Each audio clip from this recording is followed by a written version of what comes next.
प्रेम और परमात्मा। संतों की उपदेश देने की रीति नीति भी अनूठी होती है। कई संत अपने पास आने वाले से ही प्रश्न करते हैं और उसकी जिज्ञासा को जगाते हैं और सही सही मार्गदर्शन कर देते हैं। आचार्य रामानुज एक महान संत एवं संप्रदाय धर्म के आचार्य थे। दूर दूर से लोग उनके दर्शन एवं मार्गदर्शन के लिए आते थे। सहज तथा सरल रीति से वे उपदेश देते थे। एक दिन एक युवक उनके पास आया और पैर में वंदना करके बोला, मुझे आपका शिष्य होना है, आप मुझे अपना शिष्य बना लीजिए। रामानुज आचार्य ने कहा, तुझे शिष्य क्यों बनना है? युवक ने कहा, मेरा शिष्य होने का हेतु तो परमात्मा से प्रेम करना है।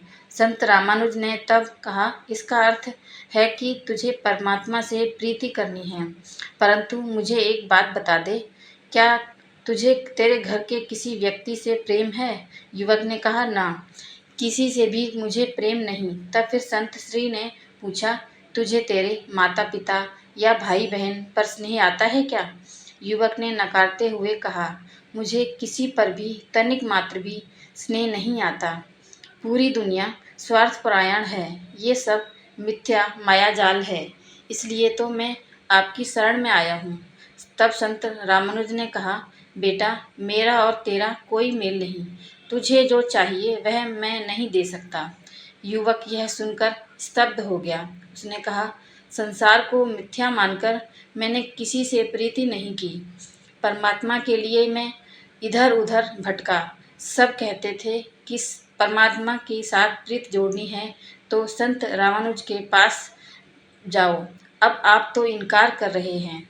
संत रामानुज ने कहा, यदि तुझे तेरे परिवार से प्रेम होता, जिंदगी में तूने तेरे निकट के लोगों में से किसी से भी स्नेह किया होता, तो मैं उसे विशाल स्वरूप दे सकता था।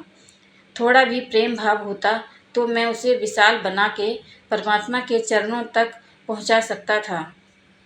छोटे से बीज में विशाल वट वृक्ष बनता है, परंतु बीज तो होना चाहिए जो पत्थर जैसा कठोर एवं शुष्क हो। उसमें प्रेम का झरना कैसे बहा सकता हूँ? यदि बीज ही नहीं है तो वट वृक्ष कहाँ से बना सकता हूँ?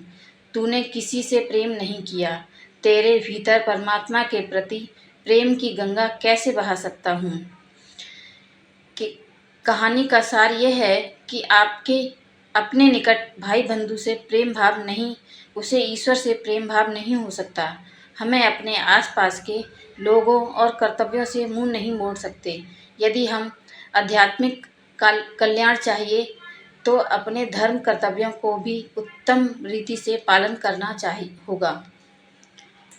जय हो भोलेनाथ।